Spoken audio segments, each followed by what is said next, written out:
Shri Venkateswara gold తాకట్టులో ఉన్న మీ బంగారాన్ని విడిపించి కొనబడును. 79th independence day wishes to all. మన భారతదేశంలో పుట్టడం అందరికీ గర్వకారణం, మీకు నాకు ఇక్కడుండే ఎవరికైనా. ఎందుకంటే ఇక్కడుండే ఫ్రీడమ్ డెమోక్రసీ ఎక్కడా దొరకదు. ఎంతోమంది మనకు 1947 బిఫోర్ కావచ్చు, అంతకుముందు 100 years 200 years బిఫోర్ కావచ్చు, ఎంతోమంది పోరాడి, నాట్ ఓన్లీ గాంధీ, ఎంతోమంది సుభాష్ చంద్రబోస్ గారు కానీ, భగత్ సింగ్ గారు కానీ, మన అల్లూరి సీతారామరాజు గారు కానీ, కొమరం భీమ్ లాంటి వాళ్ళు కానీ, ఎంతోమంది, సైరా ఉయ్యాలవాడ నరసింహారెడ్డి లాంటి వాళ్ళు కానీ ఎంతోమంది పోరాడితే ఈ స్వాతంత్రం వచ్చింది. ఇప్పుడు మనం ఆ స్వాతంత్రాన్ని కరెక్ట్గా నిలబెట్టుకునే టైం. ఎందుకంటే భారతదేశం ఇప్పుడు జీడిపిలో 4th ర్యాంక్లో ఉంది. Very soon it will going to be in 3rd rank.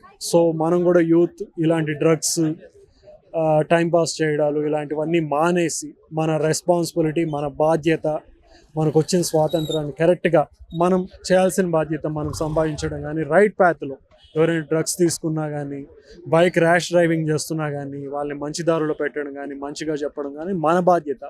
అలాంటివి చేసినప్పుడే మనం అందరం నిజంగా నిజమైన స్వాతంత్రం తీసుకున్నట్టు.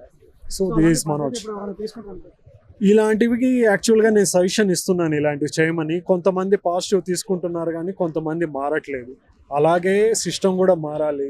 పోలీస్ సిస్టమ్ కానీ, హాస్పిటల్స్లో కానీ, లంచాలు కానీ, ఇలాంటివన్నీ 1 by 1 మారితేనే మన దేశానికి నిజంగా స్వాతంత్రం వచ్చినట్టు. ఇదైతే క్లియర్గా చెప్తున్నాను.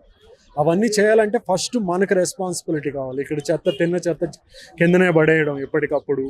అలా వస్తే మనకు వచ్చిన మంచి స్వాతంత్రాన్ని, ఘనమైన స్వాతంత్రాన్ని మనం యూజ్ చేసుకున్నట్టు కాదు. ఖచ్చితంగా ఫ్రీడ్ అవుతున్నారు. మళ్ళీ పుట్టాలనిపిస్తే ఇండియన్గానే పుట్టాలనుకుంటాను. I'm proud to be Indian. I should be Indian again and again.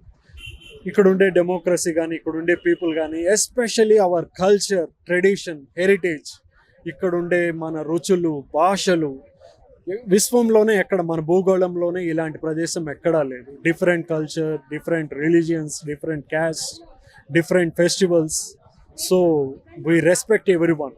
So అందుకనే భారతదేశం అంటే మనకు బాగా. ఢిల్లీలో రేపు ఇండిపెండెన్స్ డే సందర్భంగా ఈ డాగ్స్ అన్నిటిని ర్యాబిస్ వల్ల అవాయిడ్ చేయాలి అంటున్నారన్న. దాని మీద మీ ఒపీనియన్? అది వాటికి నోరు లేని జీవి, దానికి వ్యాక్సిన్ వేపిస్తే బెస్టా, దాన్ని తొలగించడం బెస్ట్ అంటారు? ఏమంటారు దీనికి? ఏంటంటే వ్యాక్సిన్ వేసినా కానీ ర్యాబిస్ డిసీజ్ వస్తుంది అని చెప్పాను. నేను కూడా డాగ్స్ని బాగా లైక్ చేసేవాడిని. కాకపోతే ఈ మధ్య ఎప్పుడే బ్రిజేష్ రాయ్ లాంటి kabaddi player, international kabaddi player అవ్వాల్సిన వాడు చనిపోయాడు. నాకు బాధేసింది. అరే కుక్కలు జంతువులు, నాట్ ఓన్లీ స్నేక్స్ కానీ ఇలాంటివన్నీ ఇష్టం. కుక్కలు అనే, డాగ్స్ అనే కాదు, వాటికి సరైన వ్యాక్సిన్ వేసి వాటి ఫ్రీడమ్ వాళ్ళకి ఇచ్చేస్తే బెటర్. అంటే మంచి వ్యాక్సిన్ అంటే అవి బైట్ చేయడం వల్ల ర్యాబిస్ కానీ ఎలాంటి రోగాలు రాకూడదు. కానీ మన హెల్త్ కూడా ఇంపార్టెంట్. సో వాళ్ళకంటూ ఇప్పుడు అనిమల్స్కి, లైన్కి పార్క్ పెట్టినప్పుడు డాగ్స్ కూడా సపరేట్ ఫీడింగ్ ఇచ్చి వాటికంటూ ఒక సపరేట్ పార్క్ లాగా పెడితే, షెల్టర్ చేస్తే, అది ఇంప్లిమెంట్ చేస్తే, ఎగ్జిక్యూట్ చేస్తే నిజంగా అందరికీ సంతోషం.